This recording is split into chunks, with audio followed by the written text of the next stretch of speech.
Jogja selalu terdengar indah di telinga, kota yang katanya kaya akan budaya, tempat di mana tradisi dan modernitas berjalan berdampingan. Tapi, coba deh kita lihat lebih dekat. Apakah Jogja masih sama, seindah seperti cerita yang biasa kita dengar? Apakah budaya itu masih hidup, berdenyut di setiap sudut kota?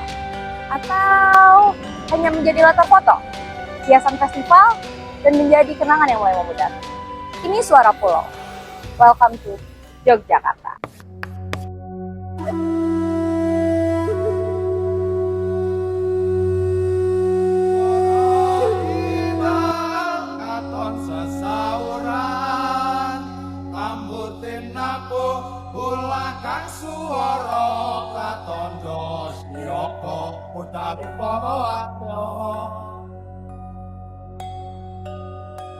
Ada keseimbangan juga antara alam, manusia, juga dengan Tuhan. Jadi kita itu ada sumbu filosofis di Jogja ini. Dan itu tuh terbentang dari Tugu Jogja, Keraton, sampai Panggung Krapyak.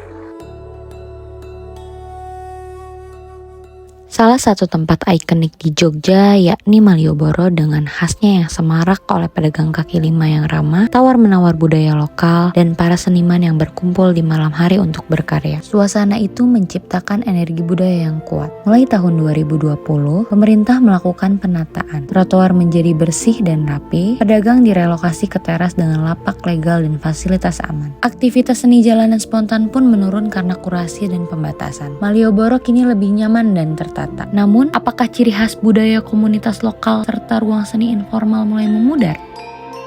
Ya, yang sekarang itu jujur udah lebih bagus banget.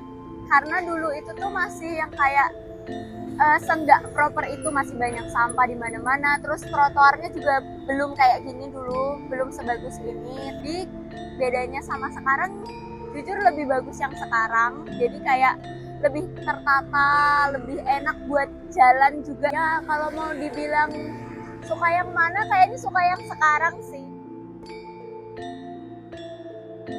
Jadi asal dapat parkiran tuh nggak khawatir.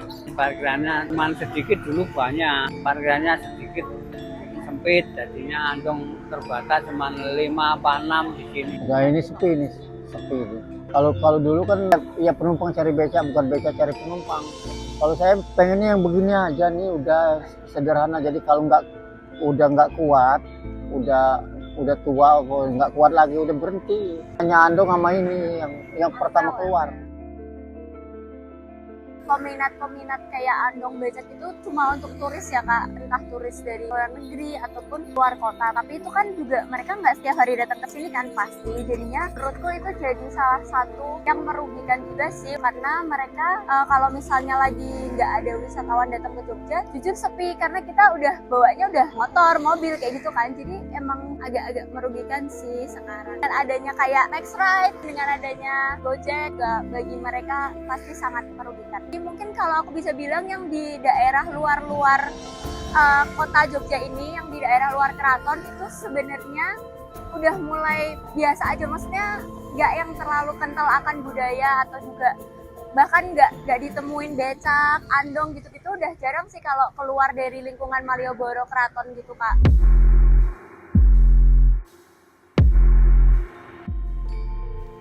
Prawiro Taman menjadi contoh nyata bagaimana sebuah ruang kota mengalami transformasi kultural. Yang dulu dikenal sebagai kampung batik dan pemukiman masyarakat tradisional, saat ini menjadi pusat gaya hidup global yang berjalak dengan nilai-nilai masyarakat sekitar. Apakah perubahan ini membuat budaya Jogja semakin terkikis? Atau justru jadi ruang baru untuk pertemuan lintas budaya?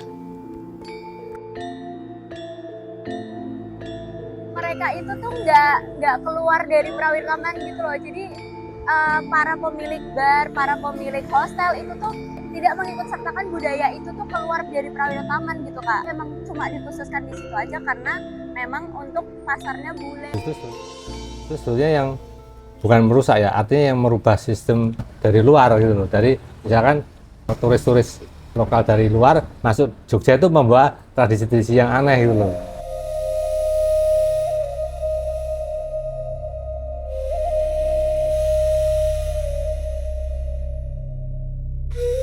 Di titik ini, muncul satu pertanyaan penting. Bagaimana dengan generasi muda Jogja? Apakah mereka masih terlibat dalam pelestarian budaya?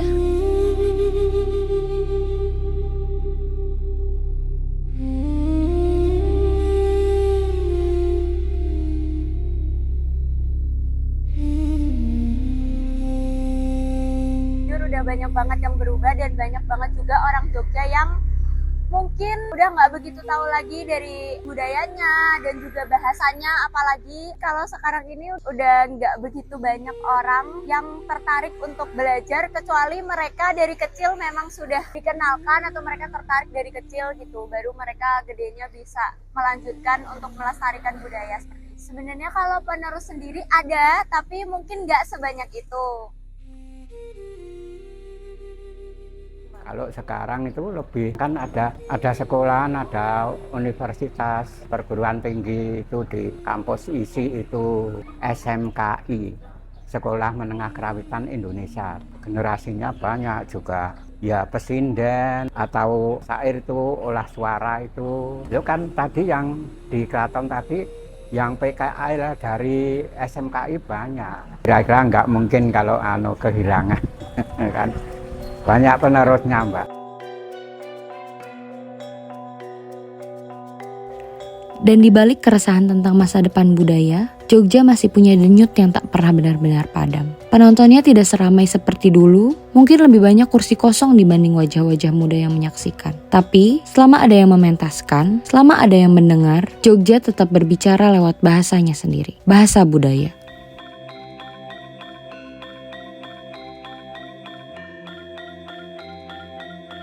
Ada yang menarik di Jogja.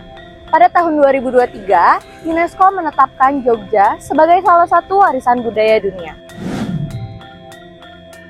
Pemerintah, keraton, dan para ahli budaya bekerja sama untuk membangun kembali tembok keraton seperti 200 tahun silam.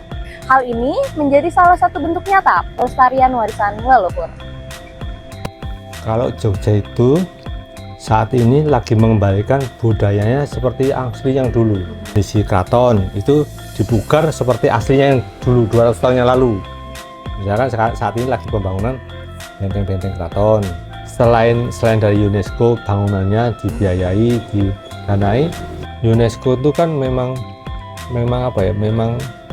melestarikan budaya seluruh dunia ya. Nah, katanya kok yang diincar di Indonesia itu yang heritage itu, yang bangunan-bangunan lama-lama gitu. Saya cucunya Sri Sultan Hamengkubuwono VIII. Benteng keraton itu sebelah dalam sekarang sudah bersih, dulu belum. Dan pada akhirnya, dari semua cerita tentang perubahan, keresahan, dan upaya menjaga, ada satu hal yang tidak boleh kita lupakan. Harapan untuk Jogja agar tetap menjadi kota yang setia pada budayanya. Yang klasik ya tetap klasik, tetapi kan sekarang ini kan zaman semakin maju. Jadi apapun yang terjadi, kita harus bisa menyesuaikan. Menyesuaikan itu bisa pas apa tidak itu tergantung. Kan kadang-kadang yang menilai itu orang lain. Kita itu tidak bisa, karena itu kita lahir di dunia itu ya sudah itu, suka atau tidak. Kalau tidak suka ya tidak usah ngurusin Jawa. Yang ngurusin Jawa yang pas saja, yang suka. Harapan aku untuk Jogja sebenarnya semoga orang-orangnya tuh masih lebih mau lagi untuk melestarikan dan juga belajar tentang budaya Jogja, karena sebenarnya kita itu punya banyak banget budaya Jogja. Harapannya semoga bisa lestari selanjutnya, besok sampai kapanpun bisa tidak berubah gitu.